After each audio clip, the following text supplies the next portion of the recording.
Oh, look. Military truck, too. Hey, did you guys see the two water planes coming up by 5? I did. Yeah. I was pointing out the first one. Yeah, this one right here is a customer's aircraft. It's a twin B, which there's a CB that is, I don't know, I wouldn't say common necessarily, but it's the more common version of this. Okay. The twin's just a little bit longer, twin engine, and I think there's only a handful of them in existence that are still flying. So I'm not going to see this one every day. You talking about this one right here? Yes. Yeah. I love the twin overhead props. Yeah. It's a very unique looking aircraft. Yeah, so we got this is more or less either the active rental airplanes or customer airplanes with a mix of some of Rogers' planes. The commuter there and the 340 here are both Rogers. The one with the cowling off is ours. That one had a prop strike, unfortunately, recently. So Oh, wow. we're going through the fun of dealing with that. When you say prop strike? So there's a little chip in the prop. Okay. Basically, the prop just strikes something, and Could be a bird or whatever. yeah, it could be a bird. In this case, it was a runway. Had a hard landing and chipped it, and it can cause some serious damage. So we're looking at. I think the low ball estimate was $30,000 for that. Oh, wow. The props are just. I don't know exactly why they're so expensive, but then there's also the crankshaft is still trying to crank, and it can really cause some issues if there's a sudden stoppage. So you got engine damage. Yeah. This is really cool. Welcome to take a step in if you'd like and Awesome. check them out. Yeah. So we got Lear 24 there. This one? Yep. Okay, that's a Lear 24. Okay. We got a F104 here. That's a trainer. Okay. We have a F5 in the back corner there, All right. and then 3 MiG-21s. 3 MiG-21s. Yeah, so we got two seaters. Now, how did you guys come about those? Premier Jets up north. They're our parent company. They have a museum of their own that they are slowly trying to move down here. Okay. So that's how we came about them. I don't know exactly how they came to get all of them, but I know they've gotten. Oh, look at the ejection seats. How cool. Now, this is one jet, one engine. Yes, yeah, and this one will be in an F4 is a common one to have this one, and I think, yeah, the 104 also. Wow. How long is that, end to end? That's a good question. Let's see if it says here. It's 17 feet. 17 feet, 5 inches long. 3 feet Wow. diameter, 3 feet 3 inches. There is Cecil. This is cool. These ejection seats.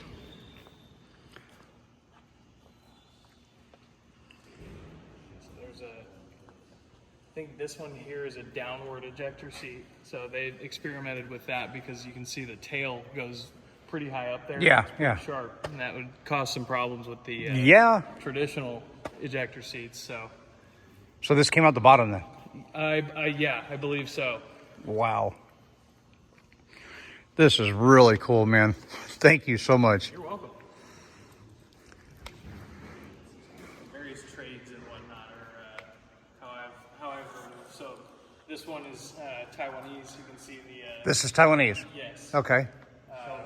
So we've got a few. This is the gun belt, right? Yep. Yep. And then the Yeah, they gun come out right itself there. would come right Yeah. here. Yeah. Yeah. Howard Hughes. Howard Hughes? Rob, what was it? Howard Hughes? Howard Hughes. Yeah. Was he not the first one to create these smooth rivets on the planes at that point for one of his planes that he was making? Not the Spirit Goose, but another one? Maybe so. Steve Pesada.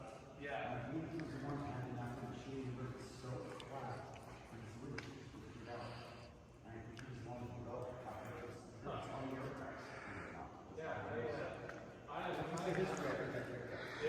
Okay, I know this may not be a big deal to a lot of people, but how many people can say they've touched a MiG? can, I know that much. This is really cool. So is this a refueling port or just something else? It's a pitot tube, if I'm not mistaken. So it's basically just a. I'm no expert, but it would be gathering some information to read on your instruments in the cockpit there. So. Okay, so there's speed, stuff like that. Yep. Yep. Okay, nice. This is just so cool. Thank you very much for letting us. You're welcome. Yeah. This is incredible. I mean, this is, you don't get to ever do this. So wait, I'm not going to go over to it, but that's just for the wheel, right? The door right there? That's just for the wheel, correct? I believe so. Yeah, it should retract right up in there, Yeah. and you got a little panel on the back that kind of just folds right up nicely there. So what's this last one here? This? That's a Beach 18. So that one would be doing a lot of freight, really. Okay. Cargo and whatnot. So we've actually had 2 separate pilots come in on separate occasions that they said, "No way, I flew this one," and it was mostly flying over in Hawaii, to my knowledge. So. So beach to beach. Yep. Gotcha. Aviation turns out is a small world. I mean, does it have a tail or it's just not on it or? Yep. So it's that one was I don't know if it was a scrapped maintenance project or if they Okay. ran into any sort of issue, but we have the rest of the parts for it, the wings and the tail and whatnot over in our other hangar. Yeah. And they just haven't gotten around to throwing her back on. Holy cow. And that's all heat shield. So that's all pure flame all the way up there. Or thrust or something. Something, yeah. Put it this way, you don't want to be behind it. No kidding. Never. Roast your marshmallows. Yeah. Be a quick s'more. So is that a standard engine then, right there for the MiG? Yeah. Okay. Not sure what that one's called, unfortunately. Now they just had the single, right? The single engine there? Yeah. Yeah, to my knowledge, yeah. Which we can see, if you I mean, wanted to walk into the back, we can see kind of the port in there. Okay.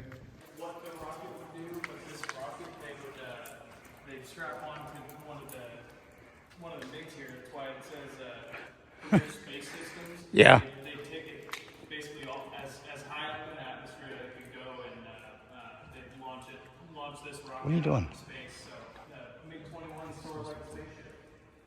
Got a red cushion in the back that says, remove before flight.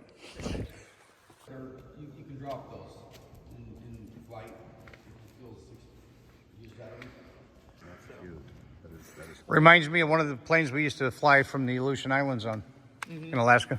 Yeah, these are We would island hop in these little ones. very, very common planes for sure. Oh yeah. I think this one's either a 150 or a 152. I can't remember what a commuter is, but so those will be pretty common trainers. I would say the most common trainers are the 172s, so they're a little bit bigger and they have a back seat in it. Some DPEs don't like doing check rides in ones like this because they just can't fit in it. So. That'd be most of us.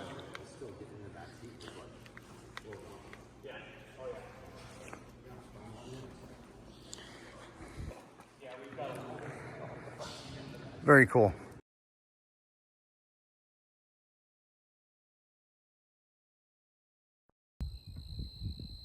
Come around the curve. And we got friends. There was 3 of them, but the one's all the way back up there by the road still.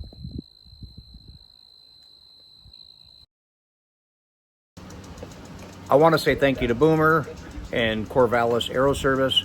Thank you for the tour. Fantastic. I know Troy, Christian, and Cecil and myself really enjoyed it. And thank you very much.